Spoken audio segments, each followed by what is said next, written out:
Good morning, my friends. How is everyone this morning? I hope you're all well. We are going to look in on Jack and Jill, who slid up the hill.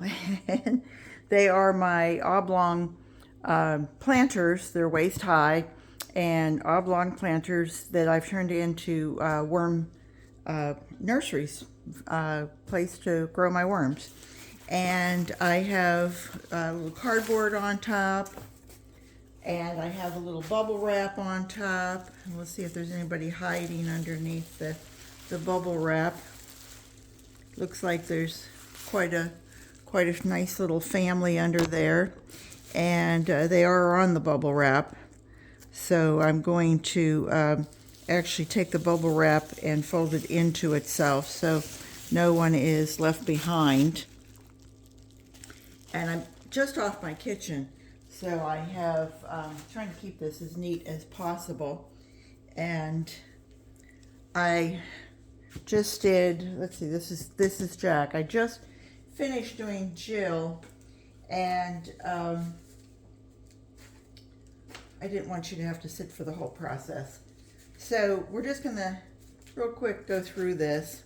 It's been about 3 weeks since I did anything with either of them, and I gave them each the coffee mugs that we brought back. We were on away for a few days, and I brought back my coffee mugs and the little coffee pods that I used in I put them in Dick and Jane or in Little Wally. I can't remember. I think it was Dick and Jane. Anyway, these were tubes from something else. I don't remember exactly what, but it was a food grade, and I wanted to see if the worms would enjoy having their food added in there. It's kind of like, the drive-in, the place that, they might want to hang out a little bit more than the rest of the bin. But let me just see if we can it's pretty well sunken down there. This container, this bin is about 6 inches deep, so you can figure out that they're probably at about a 4.5 inch depth here. It kind of lets you know that you really don't have to have anything incredibly deep to have worms. People who have these 30-gallon totes, and they have their worms down there because they're afraid the worms are going to come out. I think if you have food down there, no matter where you have it, the worms are going to be getting to it. Oh, an avocado pit, and it's just breaking right apart. I think that's only been a couple feedings ago, so maybe like 5-6 weeks, and it just breaks up. I believe I've told you this before, but you can take an avocado pit, and I cut it into half, quarter, eighths, and then boil it in water, and you can make a tea out of it. If you wish to add a little sweetener to it, you can. It takes all those nice vitamins and anything that's left in the pit, and you get to ingest it. It has a real nutty flavor to it. Well, it has a slight nutty flavor to it, let me say that. So anyway, that was just a little side note. And I can see where there's a coffee cup. I don't believe the coffee cups are totally a paper product. I think there's probably something in there that keeps the paper from totally, breaking down when you put something hot in it. I see some worms that have gotten in there. They look like they're happy. How would I know? Those little smiles on their faces. I believe last time we put some banana peel in there, and then just some coffee grounds, just to see if they would get it. Coffee grounds in a coffee cup. So, and then just laid cardboard over top of it. This is the bin that I keep wondering why the cereal boxes aren't breaking down. And I'm of the belief that it has to be this has to be food grade dyes because, well, especially here in America, your Food and Drug Administration would surely poo-poo anything that, a kid could be sucking on the box. Mom, here, which cereal do you want, Junior?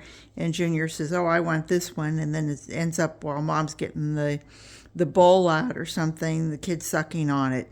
If it's not food grade, somebody could get sick, somebody could get sued.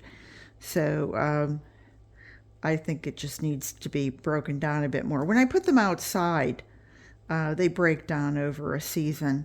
But the worms seem to find other things that they're enjoying. So anyway, back to, see. And I just put it on the top. I wanted to keep the moisture in here. But, okay, let's get serious. Let me go to the other side here. And let me just coax this out. I feel like I'm pulling my foot out of a muddy spot. Certainly gooey. And there are worms.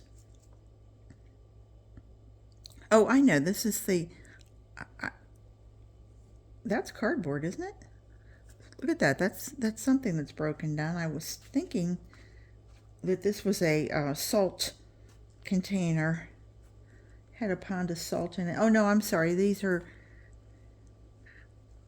are just pulverized leaves. The Drake elm leaves. And I think on the other one I used something else. Oh no, there, look. That was the bottom of it. So they've eaten all around the edge.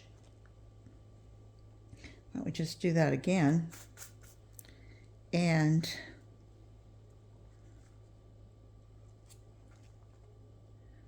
leave that to the side a moment. We just want to take what I have brought for them in the way of food. And this is all, it's been frozen and thawed 3 different times. I kept bringing it out and going, oh, I'll get to that project. And we were trying to do some gardening first. Like I said, it's been cold here, or if I didn't say it, it's been cold here in the 30s. And now this morning, it went down, it was still at 42, that's Fahrenheit, and that's pretty cold for us. Okay, so that's bananas, strawberries, carrots, there's anything else in there? I don't think so. I'm going to add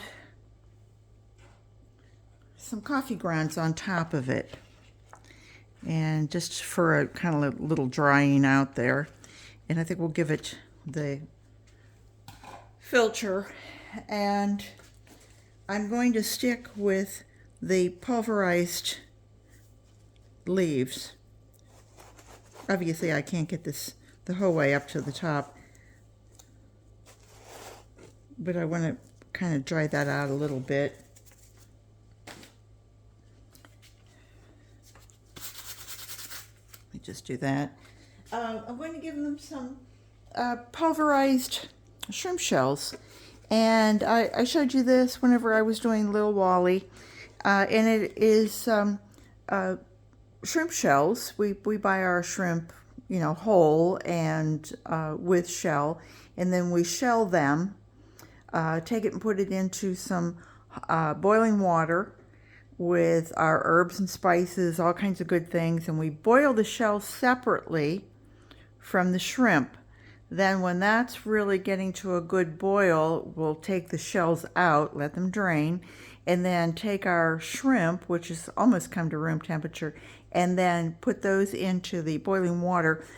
I mean, 90 seconds, and it's lost its pink, and it's they come out, they're not the least bit tough. I love shrimp, but I hate whenever I go somewhere and I've had shrimp and they're so chewy that you want to give it back to them. Anyway, then I take those, rinse them, and we put it in the oven for about, maybe if we've got something else cooking at 300, or if not, you can put it in about 250. Give it about 15 minutes.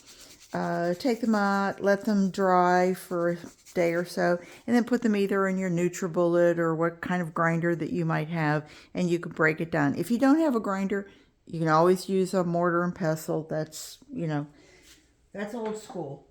So, and then I added eggshell, which the eggshell is great for their gizzard, because even though worms have a stomach that's right below the gizzard, they don't have teeth. So think about it. If you didn't have teeth and you were taking all this food in and you were swallowing it, you'd need something to help break it up.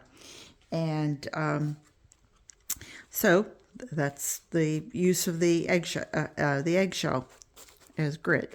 Okay, and we're just going to put that around it. That's a quick bam, wham, bam, thank you, ma'am. And not going to worry about that. And I just wanted to kind of check and see how many of these coffee cups I might have put in here. I think I had like 4 to use in each one. And I see the worms are getting along just fine. And I'm just going to tuck them back in. I don't want to make a big fuss on this. I'm going to give them, and I see I've put the cardboard back down on it. Yeah, there's my third one. Fourth one, I can just about feel it over here. Nope, 3 of them. Okay, so we know we've got 3 coffee cups that we're looking for. If they come out and they start to fall apart and pull apart, like there's what do they use in coffee, in a paper coffee cup, coffee mug, whatever you want to call it, some sort of a cellulose that would hold it together against the heat of coffee. So I think that's about it. Have I shown you everything? Yes, I believe I have. Did I use my coffee? Yes, I did. Okay. Had to think there for a minute. The brain's starting to slow down. I'm not going to give them a lot of water because I think everything is pretty damp here. And this certainly was kind of oozy. And you can't see it, but I'm looking at the floor and I can see I'm going to be mopping the floor today. But Jack and Jill here are definitely there. What do they say about company and fish? After 3 days, they start to smell and lose their appeal. Well, Jack and Jill, Wally, Dick and Jane, they've all been in the house for 3 days, and today's the 4th day. And I think not that anybody's starting to smell or anything. And they've been perfect house guests, I have to tell you. But I think it's time. I think it's time for everybody to go back out into the back porch and survive again out there. I'm sure they'll probably like it too. So we're going to cover this with bubble wrap. If I have not told you before, bubble wrap is a game changer. When I brought them in from outside, and I checked on them the next day, they were all, I must have had a couple hundred worms up against the bubble wrap. It's like they were trying to get the heat from going from 40 degrees outside to coming in here and it's 68 degrees. And this is probably the part that was heating up just from outside, from room temperature. And so they were all up against the bubble wrap, and I picked it up and it looked like I had spaghetti strings hanging everywhere. So anyway, that was it. I just wanted to say thank you so much for coming by and seeing me. And I hope you guys will stop back again real soon. See you later, everybody. Bye.